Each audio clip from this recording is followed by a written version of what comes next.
Hello, and thanks for clicking on the link to continue on with Into Practice Management here.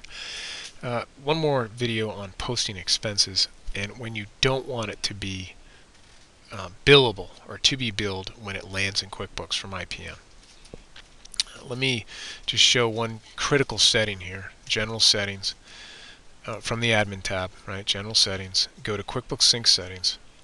Now there's no option like this for time. So time, no matter how it is, and even the new QuickBooks 2013 preference, let me show you that real quick because I know I get off track, but you guys will be able to follow it.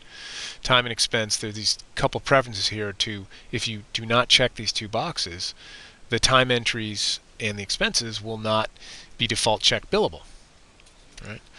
However, time comes over no matter what from IPM with billable. If I go to quickly my weekly timesheet here and choose myself, you'll see that, well, I unchecked these. Let me go back to Ray here. See, they'll come over checked, and you just have to go in and uncheck them and click Save and Close and Yes to the warning.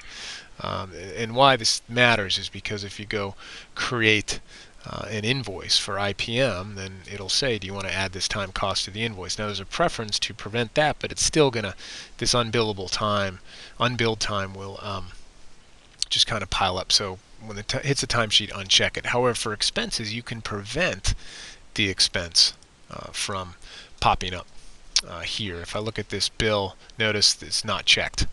This expense that came over for a particular staff member for travel expense, it's unchecked. How did I do that though? Right. So under the Admin tab in General Settings, QuickBooks Sync Settings, check the box to post expenses as billed. If you're using BigTime to generate invoices, and BigTime is our time and billing engine behind Into Practice Management. It's a very sophisticated program. Works great with QuickBooks. Then you can turn this option on to post all of your client-related expenses as billed. Otherwise, they'll be left in unbilled, right? And so, since IPM is sending over the invoice anyway, you're not going to create another one, right? So this works out great. Post the expenses billed. Therefore, when you go to time and billing after you've submitted an expense from the dashboard and manage time and expense and post the expense, you know, this expense here will go over to QuickBooks as I showed you on the bill, and you don't have to go in and uncheck the billable boxes. Okay, so hope that is helpful. Have a great day.